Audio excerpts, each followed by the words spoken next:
Hello students, this is VICE English Chapter 2 Standard 9।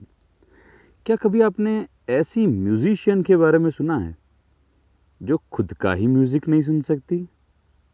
चलिए आज मैं बताता हूँ अमेजिंग कहानी एक 17 इयर्स ओल्ड स्कॉटलैंड की स्कॉटिश लड़की की जो यूके के अंडरग्राउंड रेलवे स्टेशन में खड़ी थी। ट्रेन आ रही थी।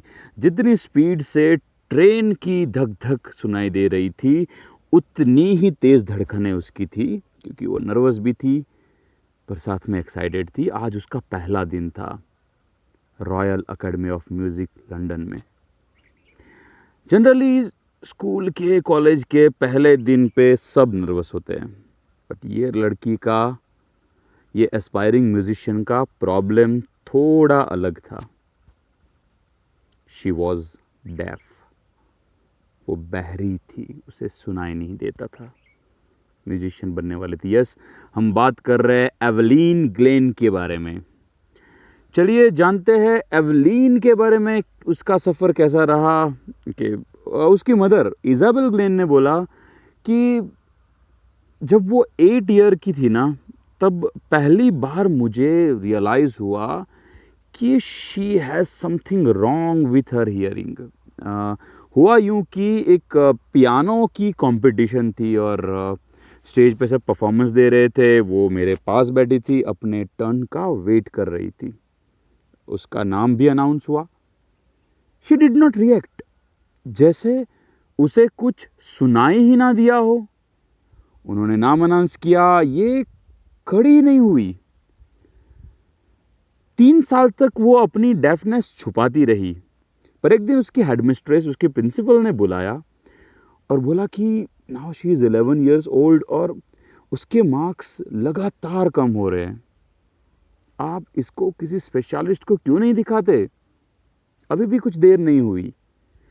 उसकी हेडमिस्ट्रेस की सजेशन मानी और उसकी मदर उसको स्पेशलिस्ट के पास ले गई। डॉक्टर ने बोला कि उसका हियरिंग काफ़ी डैमेज हो चुका है। उसके नर्व्स जो होते हैं वो ईयर को ब्रेन से कनेक्ट करते हैं, वो डैमेज हो चुके हैं और उसको अब हियरिंग एड्स मशीन्स लगाने पड़ेंगे और वो नॉर्मल बच्चों की स्कूल में अब नहीं पढ़ सकती।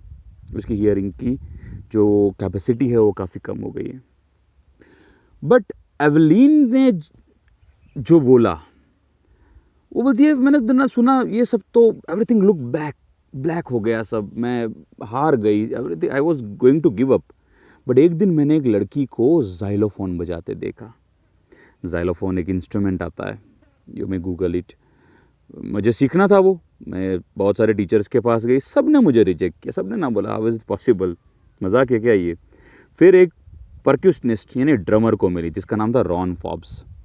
उसने बोला नहीं हो सकता है, देख एक एक्सरसाइज करते हैं। 2 बड़े ड्रम्स है। ड्रम्स, एक ड्रम को मैं हायर नोट पे, हायर नोट जो टिंग टिंग टिंग टिंग टिंग ऐसा हायर नोट पे बजता है, और दूसरा ड्रम डूम डूम डूम ऐसा लोअर नोट पे बजता है। म्यूजिक की नोट्स होती है।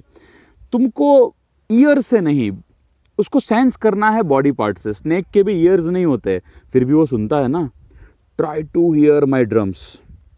और ये एक्सरसाइज स्टार्ट हुई। एवलीन कहती है कि सडनली आई रियलाइज दैट जो हायर नोट थी टिंग टिंग टिंग टिंग, वो मेरी वेस्ट के ऊपर वाले पार्ट में मुझे फील हो रही थी, और लोअर नोट डाम डाम डाम वो वेस्ट के लोअर पार्ट में फील हो रही थी। तो एक्चुअली भले मैं म्यूज़िक सुन नहीं पा रही थी, बट मैं फील ज़रूर कर रही थी। मैं ईयर मेरे बंद हुए, पर मैं अपनी बॉडी को ओपन करना सीख गई। मैं म्यूज़िक के वाइब्रेशंस फील करना सीख गई। When she was 16, वो यूके का टूर किया उसने एक यूथ ऑर्केस्ट्रा के साथ। वो धीरे धीरे म्यूज़िक सीखने लगी। एक यूथ ऑर्केस्ट्रा ने उसको अपना पार्ट बनाया और यूके पूरा टूर किया। Okay, at the age of 17, 1 साल के बाद, she audition for Royal Academy of Music London. दुनिया भर के म्यूजिशियन का ये हेवन माना जाता है, स्वर्ग मानते हैं इसको। एंड खाली ऑडिशन दिया, पास ही नहीं किया। हिस्ट्री में, रॉयल एकेडमी ऑफ म्यूजिक की हिस्ट्री में हाईएस्ट मार्क्स से पास हुई। उसके एग्जामिनर इतने इंप्रेस हुए कि अनबिलीवेबल टैलेंट है ये लड़की में। 3 साल वो वहाँ पढ़ी, अपना ग्रेजुएशन किया म्यूज़िक में, और 3 साल में वहाँ के ऑलमोस्ट टॉप अवार्ड्स है सब अपने नाम किए। मैं आपको रिमाइंड करवाना चाहूँगा, ये डेफ लड़की है, सुन नहीं पा रही है।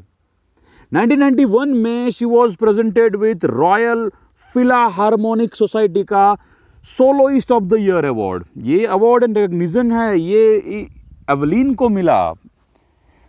एक इंटरव्यू में जर्नलिस्ट ने उसको पूछा कि how do you understand everything without hearing. अब सुनाई तुमको जो देता नहीं है, सब समझ कैसे जाती हो? And why your speech is so clear. Generally deaf लोग होते हैं, वो सुनते नहीं तो बोलेंगे कैसे? Answer it. तो बोलती है ठीक है देख भाई, जिसकी बड़ी बड़ी दाढ़ी होती है ना, उसको समझने में मेरे को बहुत दिक्कत होती है। अच्छा, मैं खाली लिप रीड नहीं करती हूँ, पूरा एक्सप्रेशन, पूरा चेहरा देखती हूँ, एंड स्पेशली द आइज़। तो ज़रूरी नहीं होता है सामने वाला क्या बोल रहा है, वो आवाज़ से ही पता चलता है, एक्सप्रेशन और आइज़ से भी पता चलता है। और रही बात स्पीच की, तो भाई जब मैं 8 ईयर की थी तब तक तो मुझे क्लियर सुनाई दे रहा था।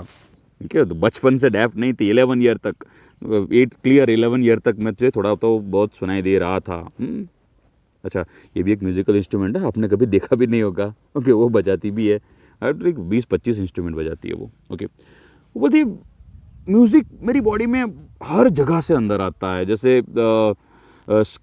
टिंगल्स इन द स्किन, चिक बोन्स, इवन माई हेयर। और जब मैं जाइलोफोन बजाती हूँ ना, तो वो साउंड स्टिक में से, मेरी फिंगर टिप में से मेरी बॉडी में आता है। एंड जब मैं ड्रम बजाती हूँ, मैं थोड़ा लीन उसकी तरफ झुकती हूँ, तो उसके वाइब्रेशंस मेरी बॉडी में आते हैं। वुडन के स्टेज पे होती हूँ तो मैं शूज़ निकाल देती हूँ, तो पैरों से भी म्यूज़िक मेरी बॉडी में आता है।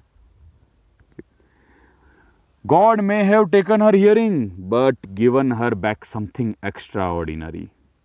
What we hear, she feels far more deeply than any of us.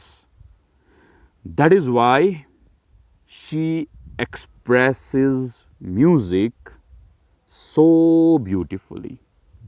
ये वर्ड्स है जेम्स ब्लेड्स के, ये मास्टर परकशनिस्ट है, बहुत बड़े ड्रमर है, उनके ये वर्ड है। हम सबसे बेटर म्यूज़िक को क्यों बजा रही है, उसका रीज़न दिया है। She is shining inspiration for deaf children. जो लोग डेफ है उनके लिए तो इंस्पिरेशन है ये। They see that there is nowhere that they can not go. ये बहरी होके म्यूज़िक बजा सकती है, तो हम बहरे होके क्या नहीं कर सकते। ये एन रिचलिन के वर्ड्स है, जो Beethoven fund for deaf children organisation की हेड है।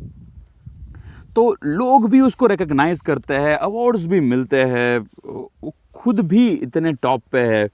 वो बताती है कि वो वर्कोहॉलिक है, एक ऐसी पर्सन है जो बिना काम के नहीं रह सकती, उसको काम चाहिए पूरा दिन। She need something to work on. She gives free concert in prison, jail में जाती है, और हॉस्पिटल्स में तो फ्री में, जेल और हॉस्पिटल में फ्री में कॉन्सर्ट करती है वो, और सब चीज़ पैसों के लिए नहीं होती है। She also gives priority to classes for young musicians. जिसको म्यूज़िक सीखना है उसको भी वो ट्रेन करती है। She has brought percussionist to the front of the orchestra. पहले ऑर्केस्ट्रा में ड्रमर्स बेचारे सबसे पीछे होते थे, या पर्दे के पीछे होते थे, सिंगर आगे होते थे।